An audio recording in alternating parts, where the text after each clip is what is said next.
શ્રાપ આપ્યો કે તને વધારે અભિમાન છે ને, જા દેહ રહિત થઈ જા, તું શરીર વિનાનો થઈ જા. અને શરીર વિનાના આ થઈ ગયા છે એટલે યાચના કરી, ક્ષમા યાચના માંગી. કહ્યું કે જા તારે ગાડું બની જવાનું છે લાકડાનું, અને ભગવાન કૃષ્ણનું ચરણ સ્પર્શ થશે, તારી મુક્તિ મળશે. અને આ હિરણ્યાક્ષનો પુત્ર ઉત્કચ એની રાહ જોઈને બેઠો હતો ને ત્યાં આવી ગયો. અને બીજું એક તો યુપીમાં પરંપરા છે કે ભાણેજનો જન્મ થાય ને એટલે મામા રમકડા લઈને આવે, એને કહેવાય ખીલોના. એટલે મામાએ પેલું વેલું રમકડું મોકલું ઢીંગલી, પૂતના એટલે ઢીંગલી. ઢીંગલી તો તોડી ફચોડીને ભાણાએ ફેંકી દીધી. પછી મામાએ બીજું રમકડું મોકલું ગાડું, એટલે આ સકટાસુર. અને ભગવાને જેવો પગ ઊંચો કર્યો તો વિધ્વસ્ત નાના રસકુંભ ભાજનમ, પગ જેવો સ્પર્શ થયો ને એની સાથે ગાડું ઉલડ્યું છે, ધરી નીકળી ગઈ છે, અને ધરી તૂટીને આખું ગાંડું ઊંધું વળી ગયું છે. દહીં દૂધ માખણ બધી ઢોળાઈ ગયું. અને સકટાસુરનું પણ રામ નામ સત્ય થઈ ગયું. અને ગાડાનો અવાજ આવ્યો તૂટવાનો, ત્યાં તો બધા દોડીને ગયા. ક્યાં તો કાનો પડ્યો તો દહીંમાં, લાલો આખા વાંકોડિયા વાળ, દહીં વાળા, માખણ વાળા, ને ગોપીઓ જઈને લઈ લીધો ને પાછું સ્નાન કરાવ્યું. અને કહ્યું કે આવી રીતે અહીં મુકાય? કે મને એમ કે કોઈ આને નડે નહીં એટલે, પણ આવી રીતના આમ બધાએ ઠપકો ખૂબ આપ્યો. યશોદાની ભૂલ હતી, યશોદા સાંભળી લીધી છે, પણ કહ્યું કે કંઈક ગ્રહો આના આડાવડા છે. ગોપીઓ કહ્યું બ્રાહ્મણોને બોલાવો, ગ્રહ શાંતિ કરાવો. વારંવાર આવું થાય, કઈ એમનેમ ગાડું તૂટી જાય? બે ગોવાળિયા એવા કે લાલાએ પગ ઊંચો કર્યો એ અમે જોયું. બધા હસવા માંડ્યા કે આ નાના બાળકના પગથી કઈ ગાડું તૂટી જાય? પણ ચોક્કસ કઈ ગ્રહો આડાવડા છે. બ્રાહ્મણોને બોલાવ્યા અને બ્રાહ્મણો પાસે ગ્રહ શાંતિ કરાવી છે. અને છેલ્લે બ્રાહ્મણોના આશીર્વાદ લીધા. સુખદેવજી કહે છે કે હે પરીક્ષિત, એવા બ્રાહ્મણોના આશીર્વાદ નિષ્ફળ નથી જતા જે બ્રાહ્મણ કોઈનો દોષ નથી કાઢતો, કોઈની ભૂલ કાઢે જ નહીં. કદાચ ને કંઈક હોય તો એમ ન કહે કે તમારો દોષ છે, ભાઈ આમ કર્યું હોત તો સારું હતું. આમ ન કરાય. સાચો બ્રાહ્મણ કોઈનો દોષ ન કાઢે, જૂઠું કોઈ દિવસ બ્રાહ્મણ બોલે નહીં, એ કોઈ દી દંભ ન કરે ને ઈર્ષા તો કરે જ નહીં. યે સુયા અનૃત અંભા ઈર્ષા હિંસા માન વિવર્જિતા, જે હિંસા નહીં, માન નહીં ને એની સાથે સાથે જે કોઈની ઈર્ષા ન કરે ને એ બ્રાહ્મણનો આશીર્વાદ કોઈ દિવસ નિષ્ફળ જતો જ નથી. જે ઈર્ષા ન કરે. હું તો કહું કે ભાઈ આવો, કોઈ બ્રાહ્મણ આવે ઉમરેઠીમાં, મારા ગામમાં આવીને યજ્ઞ કરાવીએ તો હું રાજી થાવ કે મને એટલો ભાર ઓછો. એમ તમારા કિસ્મતમાં હોય ને તો વિદેશમાં લોકો બોલાવીને તમારી પાસે કર્મ કરાવશે. અને હું વિદેશમાં જઈને મોટા મોટા યજ્ઞો કરાવી આવ્યો છું. કેટલાય દેશોમાં ગયો છું, કેટલા દેશોમાં જઈને કરાવી, મારા ભાગ્યમાં છે ત્યાં મને મળવાનું જ છે. એમાં આપણે કોઈની ઈર્ષા કરવાથી અટકી નથી જવાનું. અને ઈર્ષા વિનાનો બ્રાહ્મણ આશીર્વાદ આપે ને આશીર્વાદ કેવાના, ગોર બાપા આશીર્વાદ તો આપો, એમ આશીર્વાદ આપવાના ન હોય, આશીર્વાદ નીકળી જાય છે. અને પ્રાય ગોર બાપા શીખી ગયા આશીર્વાદ આશીર્વાદ. આશીર્વાદ કઈ શબ્દ નથી, આશીર્વાદ અંતરની લાગણી છે. પણ ગોર બાપા એવું બોલે એનું કારણ છે કે સામેના લોકો શીખી ગયા છે. ગોર બાપા પાય લાગુ, ખાલી એમ બોલે જ, પગે તો લાગે જ નહીં. ગોર બાપા પાય લાગુ એટલે ગોર બાપાએ પણ કહી દીધું કે જાઓ આશીર્વાદ. ઓલો શબ્દાત્મક કરે તો આ શબ્દાત્મક કરે. જેવા જેવા યજમાન એવા એવા ભૂદેવ મળે છે, જેવા જેવા યજમાન એવા ભૂદેવ મળે છે. એટલે પ્રાય ઓલું ખાલી બોલીમાં આવી ગયું છે ને ગોર બાપા પાય લાગુ ત્યારથી આશીર્વાદ એમ શબ્દ નીકળ્યો. બાકી બ્રાહ્મણો પહેલા બોલતા સ્વસ્તિ શુભમ શિવમ કલ્યાણમ એવું બોલતા, પણ આશીર્વાદ બોલવા માંડ્યા જ્યારથી આ આવી ગયું ગોર બાપા પાય લાગુ, અને આશીર્વાદ લાગી જાય છે. આપણે એમ થાય કે મેં કર્યું હતું ગોર બાપા મને માથે હાથ મૂકો, કોઈ સંતને કહે કે મારા માથે હાથ મૂકો મને આશીર્વાદ મળે, પણ એમ નહીં.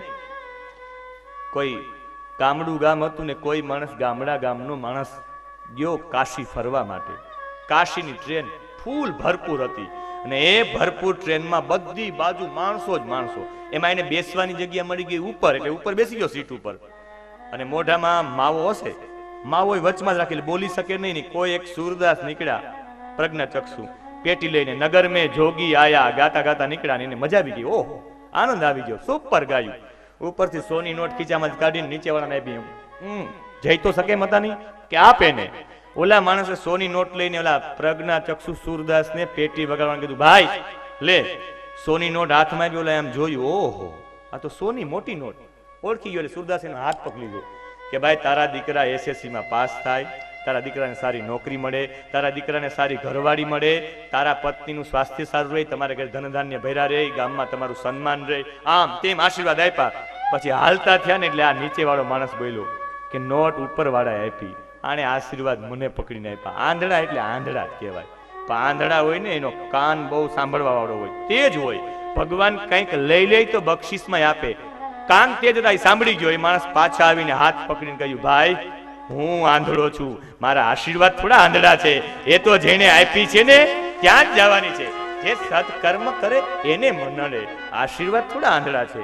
એટલે જો એવો બ્રાહ્મણ હોય ને આવો ઈર્ષા વિનાનો બ્રાહ્મણ હોય, આશીષ આપે એટલે નિષ્ફળ જતા નથી. ભૂદેવો તમે આશીષ આપો ને, આશીષ ભૂદેવો આપ્યા ને પછી બ્રાહ્મણો આશીર્વાદ દઈને ગયા છે. ભગવાન 1 વર્ષના થયા અને ભગવાન 1 વર્ષના થયા એટલે એક દિવસ ભગવાનને એમ થયું કે હાલોની છે વ્યોમ વિહાર કરતા આવીએ, ચક્કર મારતા આવીએ. અને મામાએ એક રમકડું મોકલ્યું. પેલા ઢીંગલી મોકલી, તોડી નાખી. ગાડું મોકલ્યું, તોડી નાખ્યું. પછી નાના છોકરાઓને તમે ગાડી લઈ ગયો ને એ ગાડી તોડી નાખે તો છોકરાઓને સૌથી વધારે ગમતું હોય હેલિકોપ્ટર. અને મામાએ હેલિકોપ્ટર મોકલ્યું. એટલે તૃણાવર્ત નામનો રાક્ષસ એકદારોહમારૂઢમ લાલયન્તે સુતમ સતી ને ગરિમાણમ શિશોરવોઢુમ નસેહે ગિરિકૂટવત. એક દિવસ માએ કાનાને આમ તેડ્યો, લાલાને તેડ્યો તો બહુ ભારી લાગ્યો. માતાજી નીચે મૂકી દીધો. કે ઓટોમેટિક ભારી કેમ થઈ ગયો? પાછો ઉપાડ્યો, પાછા ભારી થઈ ગયા, પાછા નીચે મૂકી દીધા. એમ 3-4 વાર કર્યું. ભગવાન જેમ ઓલા ખાતા હોય ને, વારા ખાતા હોય એમ. બહુ ભારી હતા એટલે એમ ભગવાનને નીચે મૂકી, લાલાને નીચે મૂકીને યશોદાજી જેવા અંદર ગયા ને ત્યાં તો તૃણાવર્ત નામનો રાક્ષસ આવ્યો વંટોડિયાના રૂપમાં. અને વલ્લભાચાર્યજી કહે કે તૃણાવર્ત કોને કહ્યો? કહે છે તૃણાવર્ત નિખિલમ વિશ્વમ આવર્તયતી, જે આખા વિશ્વને તણખલાની જેમ ફેંકી દે એવા વંટોડિયાને તૃણાવર્ત કહેવાય. અને તૃણાવર્ત નામનો વાયુ એટલો બધો જોરદાર આવ્યો, આખા ગામમાં બધાની આંખો બંધ થઈ ગઈ ને એ વંટોડિયો આવીને કાનાને લઈ લીધો, લાલાને પોતાના વંટોડિયામાં ખૂબ ઘુમાવ્યા. એવા બધા ઘુમાવ્યા ઉપર છે પહોંચાડી દીધા. ભગવાનને વારા થઈ ગયા, વ્યોમ વિહાર થઈ ગયો. અને એ સાથે સાથે ભગવાનને એવું થયું કે આને વાયવ્યાસ્ત્ર છોડ્યું ને, હવે મારે અચલાસ્ત્ર છોડવું પડે. વાયુ આવ્યો, ભગવાન અચલ પાણા જેવા થઈ ગયા, ભારે થઈ ગયા. એટલો બધો ભાર લાગ્યો. કહ્યું કે આ શેના કારણે થયું હશે? તૃણાવર્તને શું કરવું હતું? આ લાલાને વંટોડિયામાં લઈને પહોંચાડી દેવાતા પોતાના માલિક પાસે. માલિક એટલે કંસ પાસે. તો કે નહીં હો, તું સાક્ષાત આને લઈ આવ્યો, તે મારી સામે જ માર્યો એટલે મને કંઈક મળે, પણ ગંતુમ ન અશકનોદ ભૂરી ભારભૃત, ત્યાંથી હાલવું મુશ્કેલ થઈ ગયું ને.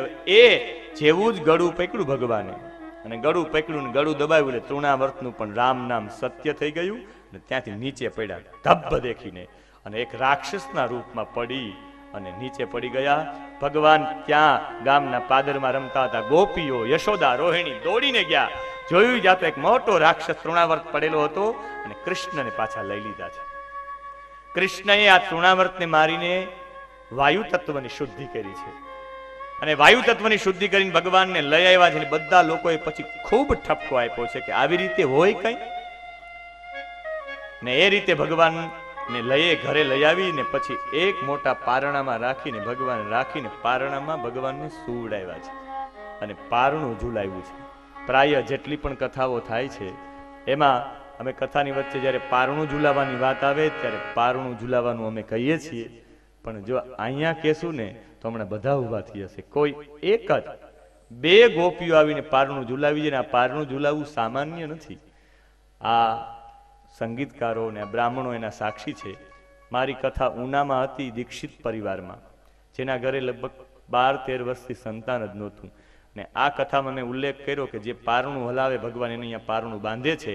અને એ ઊભા થઈને પારણું ઝુલાવ્યું. બંને માણસ રોવા માંડી ગયા. કીધું કે મહાદેવભાઈ, જો અમારી અહીંયા પારણું બંધાય તો તમારી બીજી કથા કરાવશું. અત્યારે સારા દિવસ છે એને ત્યાં, ને અત્યારે એનો ખોરો પણ ભરાઈ ગયો છે ને હવે ડબલ સંતાન છે. અત્યારે દીકરો અને દીકરી ટ્વિન્સ છે ને અત્યારે એનો 8મો માસ ચાલે છે. એને કીધું મહાદેવભાઈ કથાની તૈયારી રાખજો, પારણું ઝુલાવ્યું છે એટલે પારણું ઝુલાવાય છે, આપણે પણ અહીં ઝુલાવીએ. હાલરડા હું ગાવું મારા લાલા ને ઝુલાવું ઝૂલો ઝૂલો પારણિયામાં લાલજી હાલરડા હું ગાવું લાલ ને ઝુલાવું ઝૂલો ઝૂલો પારણિયામાં લાલજી હાલરડા હું ગાવું મારા લાલા ને ઝુલાવું ઝૂલો ઝૂલો પારણિયામાં લાલજી હાલરડા હું ગાવું મારા લાલ ને ઝુલાવું ઝૂલો ઝૂલો પારણિયામાં લાલજી આમાં તો પારણિયા આવડે કે બીજા બધાને આ પંક્તિઓમાં જોડતી જ જવાની પંક્તિઓ ચાંદા ચાંદા ચોરી ગિરધર થી રાધા ગોરી ઝૂલો ઝૂલો પારણિયામાં લાલજી ચાંદા ચાંદા ચોરી ગિરધર થી રાધા ગોરી ઝૂલો ઝૂલો પારણિયામાં લાલજી ગિરધર મારો રસિયો એ તો મધુર મધુર હસિયો ઝૂલો ઝૂલો પારણિયામાં લાલજી ગિરધર મારો રસિયો એ મધુર મધુર હસિયો ઝૂલો ઝૂલો પારણિયામાં લાલજી હાલરડા હું ગાવું મારા લાલા ને ઝુલાવું ઝૂલો ઝૂલો પારણિયામાં લાલજી હાલરડા હું ગાવું મારા લાલ ને ઝુલાવું ઝૂલો ઝૂલો પારણિયામાં લાલજી આવી ઘણી બધી પંક્તિઓ છે પણ એક પંક્તિ અગર ચંદનની સોટી ગિરધર થી રાધા મોટી ઝૂલો ઝૂલો પારણિયામાં લાલજી અગર ચંદનની સોટી ગિરધર થી રાધા મોટી ઝૂલો ઝૂલો પારણિયામાં આમાંથી કોઈ કહેશે કે કેટલા મોટા હતા રાધાજી ગિરધર થી પાકા છે હો ભાઈ બામણવાડ વાળા એ અગર ચંદનની સોટી ગિરધર થી રાધા મોટી ઝૂલો ઝૂલો પારણિયામાં લાલજી અગર ચંદનની સોટી ગિરધર થી રાધા મોટી ઝૂલો ઝૂલો પારણિયામાં સાડા 11 મહિના ભાદરવા સુદ કૃષ્ણના રાધાજીનો જન્મ શ્રાવણ વદ કૃષ્ણમાં કનૈયાનો જન્મ એટલે 15 દિવસનો ફર્ક એટલે સાડા 11 મહિના माँ राधे बड़े हते बड़े है हमारी माँ राधा इसलिए ताली के साथ अने कोई पछी तमने टिपिक न आवड़े कोई कड़ी न आवड़े तो गामडानी एक बहु प्रख्यात कड़ी छे लालो मारो डायो ये तो पाटले बेसी नायो झूलो झूलो पारणियाમાં લાલજી लालो मारो डायो ए पटले बेसी नायो झूलो झूलो પારણિયામાં લાલજી અમે દ્વારિકામાં ભણતા જ્યારે એક તો અમે બહુ ફેવરિટ કરી નાખ્યું હતું અમે રોજ રાતે બોલીએ લાલાને ઝુલાવાનું એક પારણું એ ગમે છે એટલે એક પંક્તિ એની પણ લઈ નાખીએ હુલુલુલુ હાલા રે હાલા હાલા હાલા ઓઢો મારા નંદના રે લાલા લાલા લાલા તમને પારણીએ ઝુલાવે યશોદા મૈયા રે હરખે હાલરડા સંભળાવે જશોદા મૈયા રે હુલુલુલુ હાલા રે હાલા હાલા હાલા પોઢ મારા નંદના રે લાલા લાલા લાલા તમને પારણીએ ઝુલાવે યશોદા મૈયા રે હાલરડા સંભળાવે જશોદા મૈયા રે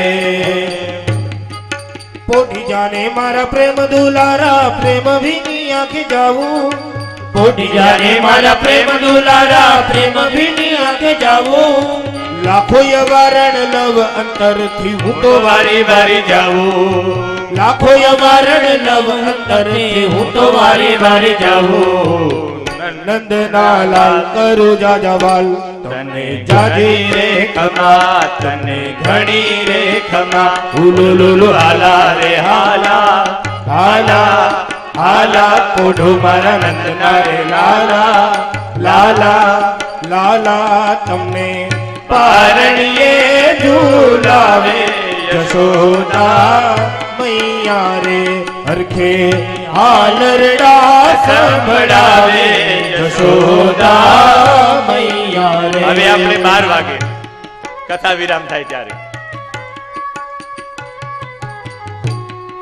આ બે બેનો આવી જાવ, પછી હવે બધા છે ને 12 વાગે આપણે કરશું, કારણ કે તમે બે ઉભે રાખશો, અમારે એક હાલરનું નવું ગાવું પડશે,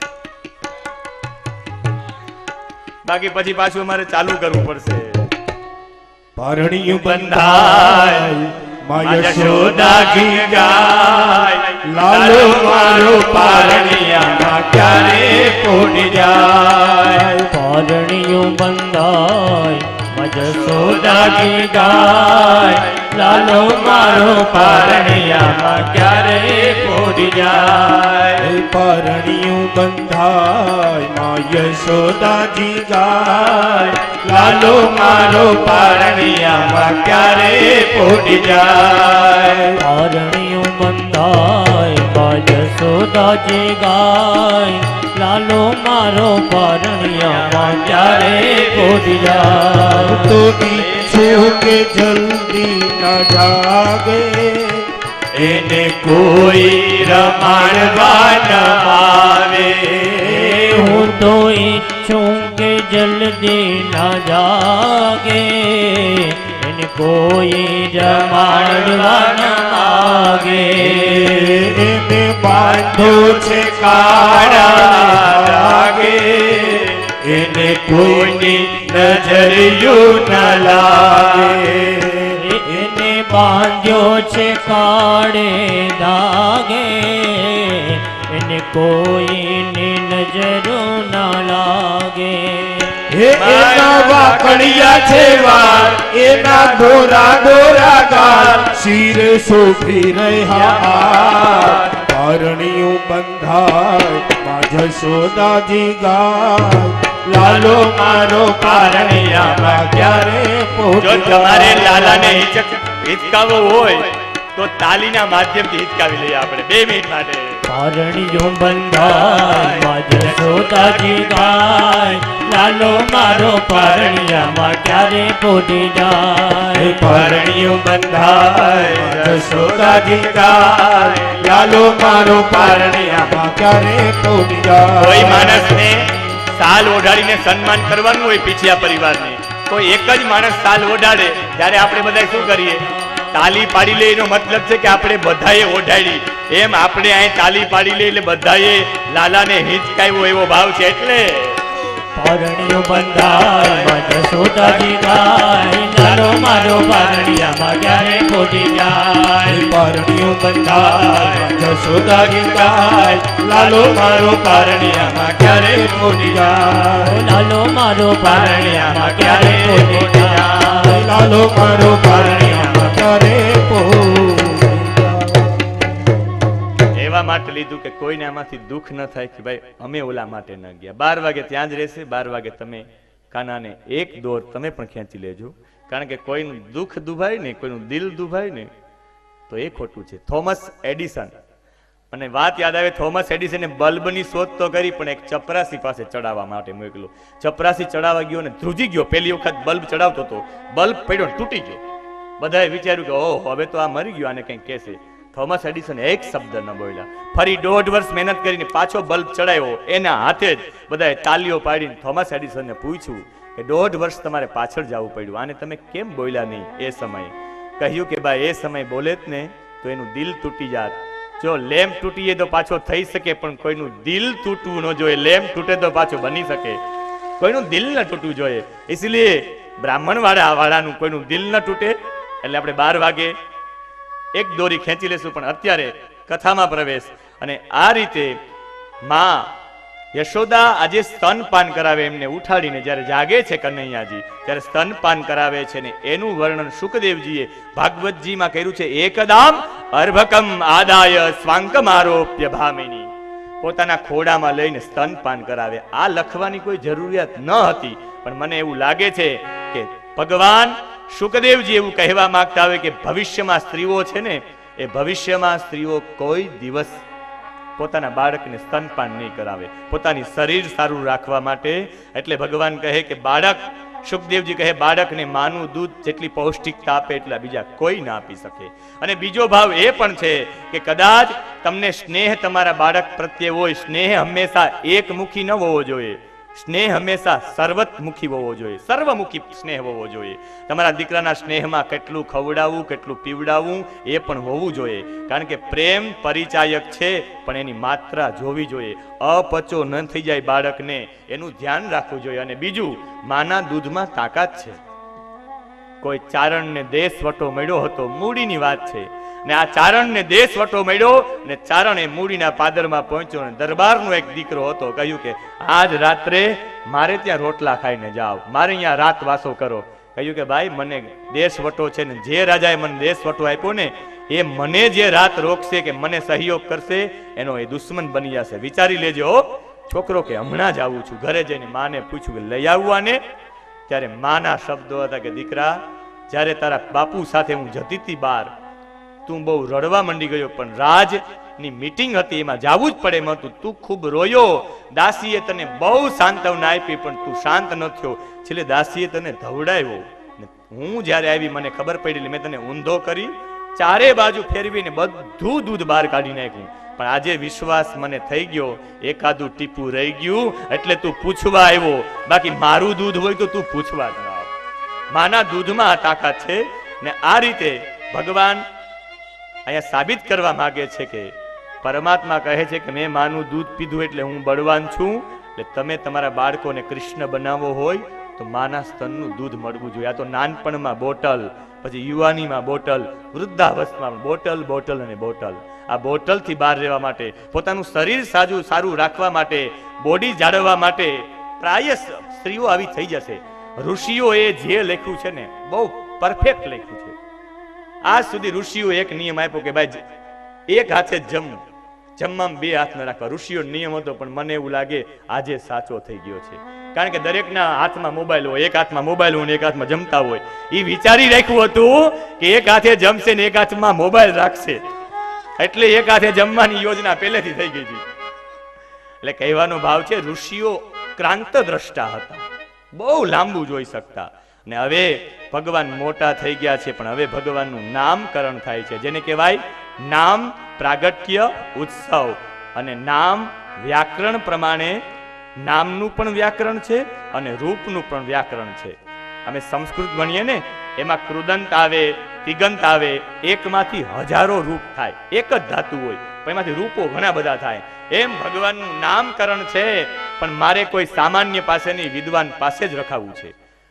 1 વર્ષ જેટલો સમય થવા આવી ગયો છે, પણ નામ નથી પાડ્યું હજી.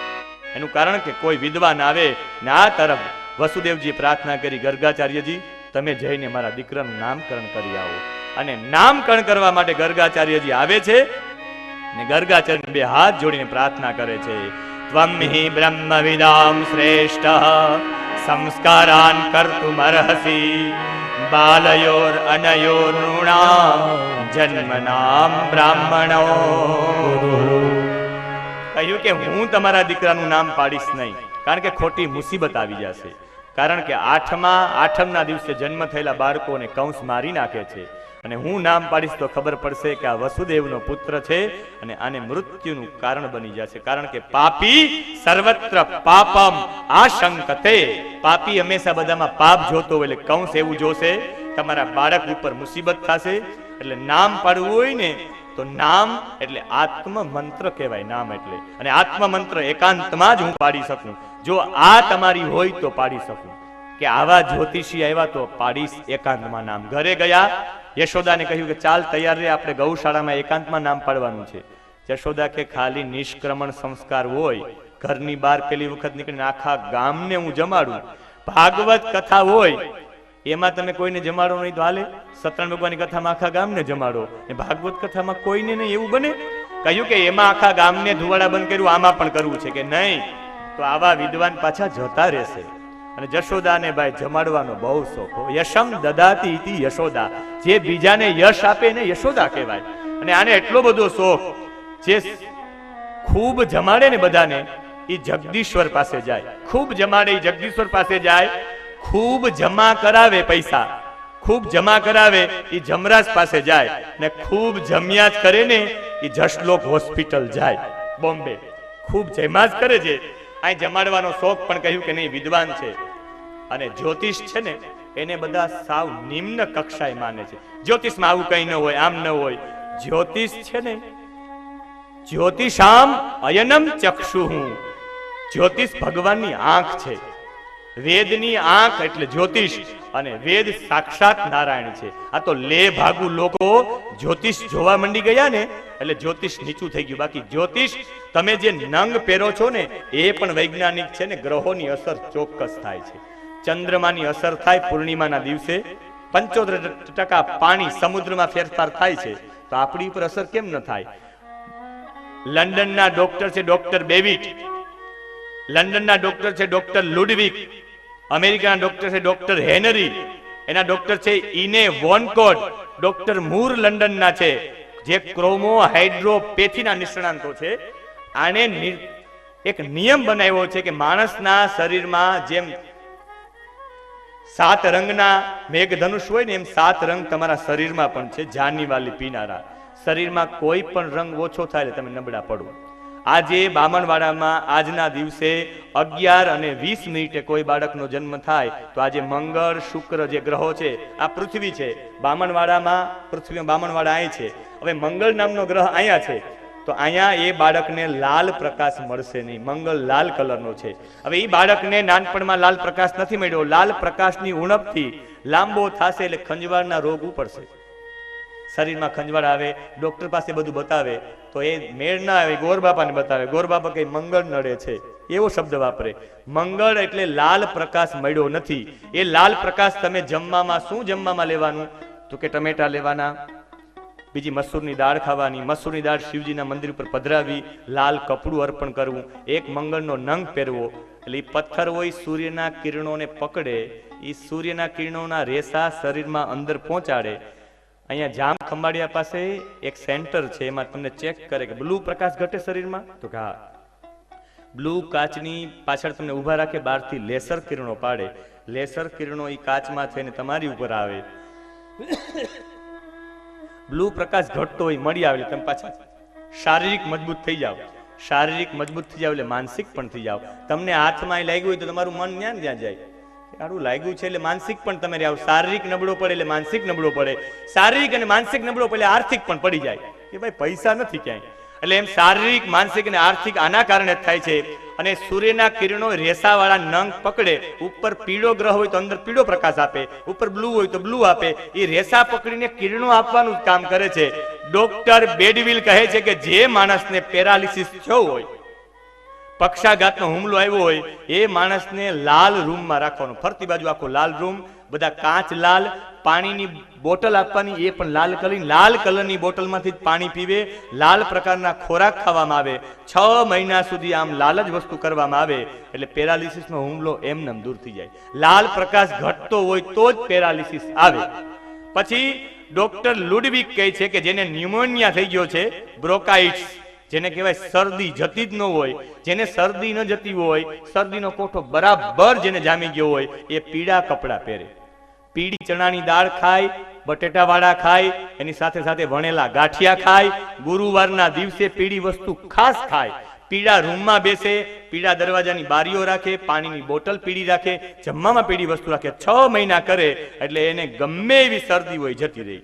એના પછી જે માણસનું ચિત્ત બ્રહ્મ હોય, મગજ ઠેકાણે ન હોય, જેને કહેવાય ઓછી બુદ્ધિનો હોય, જે માણસ ઓછી બુદ્ધિનો હોય, શનિનો પ્રકાશ એટલે બ્લુ પ્રકાશ નથી મળ્યો, અને બ્લુ પ્રકાશ એટલે બ્લુ કાચની બોટલમાં પાણી, બ્લુ કલરના રૂમ, બારીઓ બ્લુ કલરની, કપડા બ્લુ પ્રકારના, અને મીઠાઈ જમાડો બ્લુ કલર પધરાવીને, એટલે ચિત્ત ભ્રમ વાળો પણ 6 મહિનામાં રેડી થઈ જાય. ને છેલ્લે આંખના વિશેષજ્ઞ ડોક્ટર મૂર બોલે છે લંડનના, જેને આંખની ખામી હોય ને એને મગ ખાવા જોઈએ, એમાં ખાસ કરીને બુધવારે ખાવા, લીલા કપડા પહેરવા, લીલી વસ્તુ જમવી, બધી લીલા કલરના રૂમમાં રહેવું, લીલા કલરની પાણીની બોટલ રાખવી, એને આંખમાં નંબર હોય તો જતા રહે. આ પ્રકારનું આખું સાયન્સ છે. એમ કે તમને નંગો પહેરાવીને કઈ ધંધો કરવા માટે નથી. આ હું કોઈ જ્યોતિષનો પક્ષ નથી લેતો, પણ તમને સત્ય સમજાવવું છે. આ જ્યોતિષની પાછળનું એક મોટું એક વિજ્ઞાન છે. વિજ્ઞાનનું નામ છે કિરણ વિજ્ઞાન. સૂર્યના કિરણો એકત્રિત કરીને પ્રકાશ અંદર પૂરો પાડવાનું કામ કરે છે. અને આ નંગોરો રેસા વાળા હોય. રત્ન સાર પ્રમાણે આ રત્ન છે 4 વર્ષ સુધી એના રેસા કામ કરે. જેમ તમે આમ એક કાગળ રાખો ને બિલોરી કાચ રાખો, એ સૂર્યના કિરણો એકત્રિત કરીને એક જગ્યાએ ટપકું પાડશે, કાગળને બહાર નાખશે. એમ રેસાઓ સૂર્યના કિરણોને પકડીને અંદર પ્રકાશ પૂરો પાડે. લાલ તો લાલ, બ્લુ તો બ્લુ. એટલે બહુ મોટું છે. પણ આ તો જ્યોતિષને કોઈ એવું દૂષિત કરી દીધું છે કે એની કોઈ સીમા નહીં. અને જ્યોતિષ જોવડાવવા વાળો વર્ગે બહુ છે. અત્યારે બપોરે મને આરામ કરવા દેજો ભાઈ, જ્યોતિષ જોવડાવવા ન આવતા. લાઈન થઈ જાય, મારે આરામ પણ ન થાય અને રાત્રે પણ ન થાય. આજે સવારમાં મારો અવાજ થોડોક ભારે થઈ ગયો એનું કારણ કે તમે આવો, મારે બોલે જ રાખવું પડે. તમે આવો એની સાથે વાત કરું, બીજા સાથે વાત કરું, ત્રીજા સાથે વાત, કેટલા લોકો સાથે વાત કરું. મારે કોઈનું દિલ નથી દુખાવું એટલે બધા સાથે વાતો કરું. એની અસર રાત્રિના ઉજાગરાની આ બધી અસર મારા ગળા ઉપર થાય છે. એટલે જોવડાવવા ના આવતા. એમાંય ખાસ કરીને છે ને લગ્ન નથી થતા એ જોવડાવવા તો આવતા જ નહીં, કેમ કે મારાય નથી થતા ભાઈ. કોઈ કે ગોર બાપા લગ્ન નથી થતા મારા દીકરા. મેં કીધું ભાઈ મારાય નથી થતા, એમાં કઈ તમારે ચિંતા કર્યા જેવી નથી. એટલે કહેવાનો મતલબ છે. અને ક્યારેક જ્યોતિષીની પરીક્ષાઓ થઈ જાય ભાઈ. જ્યોતિષી કે આપણું જ્યોતિષ ખોટું પડે જ નહીં. એક જણે આવીને ગોર બાપાને પંચાંગ ઉપર 1000 રૂપિયા મૂક્યા. ગોર બાપા આજ એક કામ લઈને જાઉં છું, ફતે થઈ જશે ને? ગોર બાપા કે પાકું. પાકું ગોર બાપા? ગોર બાપા કે હવે પાકું એટલે પાકું, મારું જ્યોતિષ ખોટું પડે એટલે પંચાંગ ખોલવાનું મૂકી દઉં. કે ગોર બાપા આમ તો કામ તમારું હતું, લ્યો 10,000 રૂપિયા ઉછી ના જોઈએ. હવે ના પાડે તો એમ થાય 1000 મૂકીને 10,000 લઈ. ક્યારેક જ્યોતિષીઓની પરીક્ષા થાય. કહેવાનો મતલબ છે આ જ્યોતિષી કેવા છે એની પરીક્ષા માટે માં યશોદાએ કહ્યું કે રોહિણીજી તમારો પુત્ર મને આપો, મારો પુત્ર તમે રાખો. ને ગૌશાળામાં ગયા કે ઓળખી શકે કે નહીં ભગવાનને. શુક્રા હા ગર્ગાચાર્ય આંગળી ચિંદીને કહ્યું અયમ હિ રોહિણી પુત્રો રમયન સુરતો ગુણૈઃ આખ્યાયતે રામ ઇતિ બલાધિક્યાત બલમ વિદો. આંગળી ચીંધી કીધું, યશોદાજીને કહ્યું કે અયમ હિ રોહિણી પુત્રો, તમારા ખોડામાંથી રોહિણીનો પુત્ર છે. રમયન સુરદો ગુણૈઃ, બધાના હૃદયમાં રમણ કરવા વાળો છે ને, એટલે એ બધાના હૃદયમાં રમણ કરનારો હોવાથી એનું નામ રામ પડશે. પણ વધારે પડતું બળ હોવાથી આગળ બલ લાગી જશે એટલે બલરામ નામ પડશે. બલરામજીનું નામ પાડી દીધું. અને પછી કૃષ્ણનું નામ આવ્યું ને ત્યાં તો આંખ બંધ કરી દીધી છે કે કૃષ્ણનું નામ શું પાડવું મારે. આંખ બંધ કરીને બોલ્યા છે આસન વર્ણાસ્ત્રયો યસ્ય ગુહ્યતો નું યુગમ તનુ, કે આને તો 3 વર્ણ સાથે જોડાયેલા છે. આ તો અને આ વર્ણનું ભેદન અત્યારે મારી પાસે સમય નથી, બાકી તમને વર્ણનું ભેદન કરે કે આસન વર્ણાશ્રય. અહીંયા ભગવાન કહે કે શુક્લ એટલે સફેદ, રક્ત એટલે લાલ અને પીત એટલે પીળો. 3 યુગમાં 3 વર્ણના થઈ ગયા. એમ વર્ણ તો ખરો, પણ બ્રાહ્મણ, ક્ષત્રિય, વૈશ્ય અને શુદ્ર. મને તમારા ગામમાંથી કોઈ એક જિજ્ઞાસુ માણસ આવીને કહ્યું કે ભાગવતજીમાં બધું છે તો મને એ જણાવો ભાગવતમાં વર્ણ છે ને? આ વર્ણ પ્રમાણે બધું ચાલે એટલે વર્ણ વાસ્તવિકમાં વર્ણની કઈ વ્યાખ્યા છે? મેં કીધું વર્ણ હું જાહેરમાં કહીશ, તમને એકને કહીશ તો તમને ખબર નહીં પડે. વર્ણ કોને કહેવાય તો કે વર્ણનાદ વર્ણ ઉચ્યતે. શાસ્ત્રોમાં જેનું વર્ણન છે, જેનું વર્ણન જેવી રીતે કરવામાં આવ્યું છે એને વર્ણ કહેવાય. તો વર્ણન શું? તો કે શ્રીમદ ભગવદ ગીતા વાંચો તો ખબર પડે. ભગવાને કહ્યું છે ચાતુર વર્ણમ મયા સૃષ્ટમ ગુણકર્મ વિભાગશ. ભગવાને કહ્યું હું 4 વર્ણની સ્થાપના કરું છું, એનું સર્જન કરું છું, પણ ગુણ કર્મ વિભાગશ, ગુણ અને કર્મ અનુસાર. કારણ કે જેનામાં જેવા ગુણ હોય એવા વર્ગના એક ભાગો પાડી દીધા છે. ભગવાને કહ્યું છે શુક્લ યજુર્વેદમાં બ્રાહ્મણોસ્ય મુખમાસિદ બાહુ રાજન્ય કૃતઃ ઉરુતરસ્ય જનદેશ્યઃ પદ્યાગુ શુદ્રો અજાયત. ભગવાન કહે બ્રાહ્મણ મારું મુખ છે, ક્ષત્રિયો મારા બાહુ છે, વૈશ્ય છે એ મારી જાંઘ છે, અને શુદ્ર છે એ મારા પગ છે. અને એમ પણ ન સમજાય ને, જે જ્ઞાનમાં રહેવા વાળો રથ છે ને એ વર્ણનું નામ છે બ્રાહ્મણ વર્ગ. તમે અત્યારે જ્ઞાનની વાત સાંભળો છો, હું જ્ઞાનની વાત કરું છું. આપણે જેટલા અહીંયા અંદર બેઠા છે એ ટોટલી બ્રાહ્મણો છે. એનો મતલબ છે જ્ઞાનમાં રચો પચો રહી એને બ્રાહ્મણ કહેવો, સત્તામાં રચો પચો રહી એને ક્ષત્રિય કહેવો. જેને સત્તા વધારે પ્રિય હોય, જે નાણામાં રચો પચો રહી એને વૈશ્ય કહેવો, અને જે મહેનત જ કરી રાખે, મહેનત કરી રાખે એને શુદ્ર કહેવો. ડોક્ટર શુદ્રમાં આવે, સેવા કરવા વાળા વર્ગના જેટલા લોકો છે એ બધા શુદ્રમાં આવે. શિક્ષક છે એ બ્રાહ્મણ છે, રક્ષક છે એ ક્ષત્રિય છે, પોષક છે એ વૈશ્ય છે, અને સેવક છે એ શુદ્ર છે. જેનામાં અગાધ જ્ઞાન શક્તિ છે એ વર્ણને બ્રાહ્મણ કહેવાય. જેનામાં સૌથી વધારે શૌર્ય શક્તિ છે એને ક્ષત્રિય વર્ગ કહેવાય. જેની પાસે સૌથી વધારે વિત્ત શક્તિ છે એને વૈશ્ય કહેવાય. જેનામાં સૌથી વધારે શ્રમ કરવાની શક્તિ છે એને શુદ્ર કહેવાય. જેનામાં જ્ઞાન સૌથી વધારે છે, જ્ઞાનની લેવડ દેવડ કરે એ વર્ગને બ્રાહ્મણ કહેવાય. કોઈ ખોટું થતું હોય એની સામે વિરોધ કરે કે એ ખોટું છે, એ બ્રાહ્મણ હોય તો એને ક્ષત્રિય કહેવાય. ક્યારેક કોઈ વસ્તુ લઈને સામે વસ્તુ આપો, આદાન પ્રદાન કરો એને વૈશ્ય કહેવાય. અને કચરો સાફ કરો કે ક્યાંય મહેનત કરો, સેવા કરો એને શુદ્ર કહેવાય. માણસ એક દિવસમાં 4 વર્ણમાં આવે છે. તમે કથામાં બેસો ત્યારે તમે બ્રાહ્મણ કહેવાઓ. તમે જ્યારે ઘરે જાવ ને કંઈક ખોટું થતું ને એનો વિરોધ કરો ત્યારે તમે ક્ષત્રિય છો. તમે ઘરે કઈ વસ્તુ પહોંચાડો ત્યારે તમે વૈશ્ય છો. ને તમે જ તમારા સંડાસ બાથરૂમમાં પાણી નાખો કે ઘરની સફાઈ તમે પોતે કરો ત્યારે શુદ્ર છો. આ આંતરિક ગુણો છે, અને આંતરિક ગુણો જે વર્ગમાં વધારે છે એનો આપણે સ્વીકાર કરી લીધો છે. એટલે આવી રીતે ભગવાન કહે છે ગર્ગાચાર્ય કે આને તો બધા વર્ણ જેની પાસે ટૂંકા પડે, જે શુક્લ રક્ત અને પિત્ત વાળો છે એવો, આનું હું નામ શું પાડું? અને આંખ બંધ કરીને કહ્યું કે ભગવાન તમારું નામ શું પાડવું છે? બહુની સંતિ નામાની રૂપાણી ચ સુતસ્ય ગુણ કર્માનુરૂપાણી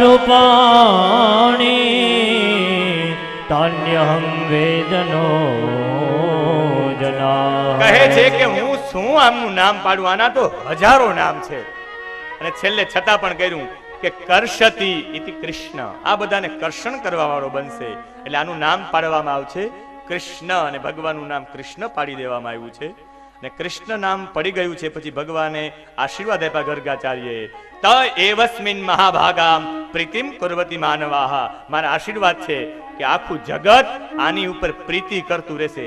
એવા આશીર્વાદ આપીને જતા રહ્યા. અને હવે ભગવાન રીંગણ લીલા કરે છે. સીધા આપણે રીંગણ લીલા ઉપર આવીએ, કારણ કે રીંગણ લીલા એને કહેવાય કે જે ભગવાન 2 હાથ અને 2 પગથી ચાલવા માંડ્યા છે, જેને કહેવાય ને ઘસરવા માંડી ગયા છે. ભગવાન ઘસરવા માંડી ગયા. અને કાલે ન વ્રજતાલ્પે ન ગોકુલે રામ કેશવો, ઘૂંટણ અને હાથથી ચાલવા માંડ્યા છે. અને પછી ભગવાને કેવી કેવી લીલા કરી છે એ લીલામાં સુંદર શબ્દોમાં આંક્યું છે કે ભગવાન દિવસે દિવસે મોટા તો થયા છે, પણ એ ગાયનું પૂંછડું ક્યારેક ક્યારેક પકડી લે. શું શું કરે છે લીલાઓમાં? કહ્યું છે કે શૃંગ્ય અગ્નિ દ્રષ્ટ્ય અસી બલ દ્વિજ કંટકેભ્ય. ભગવાન એક તાજી ગાય વાણી હતી, અને એ ગાય વાણી એના ગળા ઉપર ચોટી ગયા. ભગવાન હજી તો નાના ઘસરતા શીખાતા, ઘરની બહાર નીકળીને ગાયના ગળાને ચોટી ગયા. યશોદાએ કહ્યું કે આ ગાય નવી વાણેલી છે ને હમણાં સિંગડું બિંગડું મારી દેશે તો, એટલે શૃંગ્ય શબ્દ વાપર્યો છે. પછી અગ્નિ, ભગવાન જે સોની એના ઘરે આવીને સોનું બનાવતો, યશોદા સોનાના બહુ શોખીન હતા. જ્યારે આ હીરોના બહેનોને હું જોઉં ને એને ઘણા બધા સોનાના હાર ને બાર ને પહેર્યા હોય, તો મને એવું લાગે કે આ યશોદાને પણ શોખ હતો. યશોદા સોનું બહુ પહેરતા, સોનીને ત્યાં બોલાવતા. અને સોની છે ને અગ્નિમાં ફૂંક મારવાની નળી હોય, આમ ફૂંક મારીને સાઈડમાં રાખે તો કૃષ્ણ આ બાલ ગોપાલ એક હાથમાં એ નળી પણ લઈ લેતા, અને નળી લઈ લેતા એટલે નળી સાથે પણ લીલા કરતા. પછી દ્રષ્ટ્રા એટલે વાનર, વાનરો આવે તો નાનું છોકરું બી જાય, પણ આ તો વાંદર હોય, વાંદરના મુખ ઉપર હાથ ફેરવતા હોય, પાછા યશોદા એને લઈ આવે. પછી અસી, ઘરમાં તલવાર પડી હોય તો તલવારની ધાર ઉપર હાથ ફેરવતા હોય, પાછા યશોદા લઈ કે તને આ લાગી જશે કાના. અને બાજુમાં ઘરની બહાર પાણીનો કુંડો ભર્યો હોય જેને અહીંયા ગાયો હોય, અહીંયા કુંડા તો હોય ને, એ કુંડાની ઉપર ચડે, અહીંયાથી પાણી આમ આમ કરે ઊભા થઈને, કુંડે પકડીને એ જલથી બચાવવા માટે પાછા યશોદા લઈ જાય. અને પછી દ્વિજકંટક એટલે મયુર એટલે મોર. અને મોર હોય તો મોરના પીછાથી પણ રમતા હોય, નાના એવા હોય, આમ બેઠા બેઠા મોરના પીછા ખેંચતા હોય. માં યશોદાને થયું કે મોર એને પકડી ને ક્યાંક કાંટામાં ન નાખી દે, એટલે બધાથી બચાવે. પણ ભગવાન દિવસે દિવસે મોટા થાય છે, અને મોટા થતા થતા ભગવાન લીલાઓ કરે છે. ને એ લીલાઓમાં આ જે શ્લોક છે ને, એ શ્લોક તો તમને ને મને સ્પર્શી જાય એવો છે. આશાવરીમાં છે. આ શ્લોક તમને સાંભળવો તો ગમશે, પણ હું ચોક્કસ કહું, સાંભળવો નહીં, એનો અર્થ તો એનાથી પણ સારો છે. એકવાર આ શ્લોક આંખ બંધ કરીને સ્મરણ તો કરીએ, એટલો સ્પર્શી જાય એવો શ્લોક.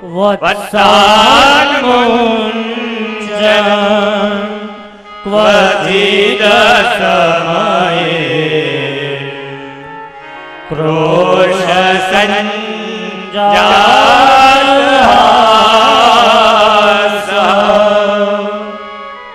સ્થેયં સ્યાત્ યથદધિપય કલ્પિતે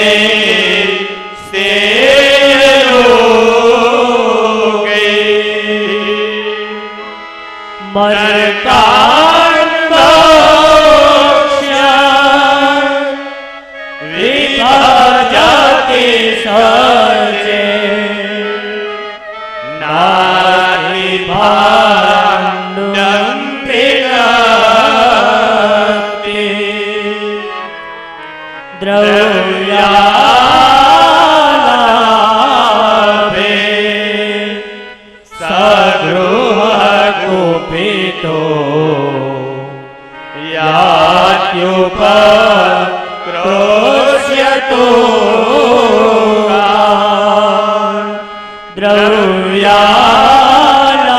દ્રવ્યાલાભે સગૃહ કુપિતો યાત્યુપક્રોશ્યતો.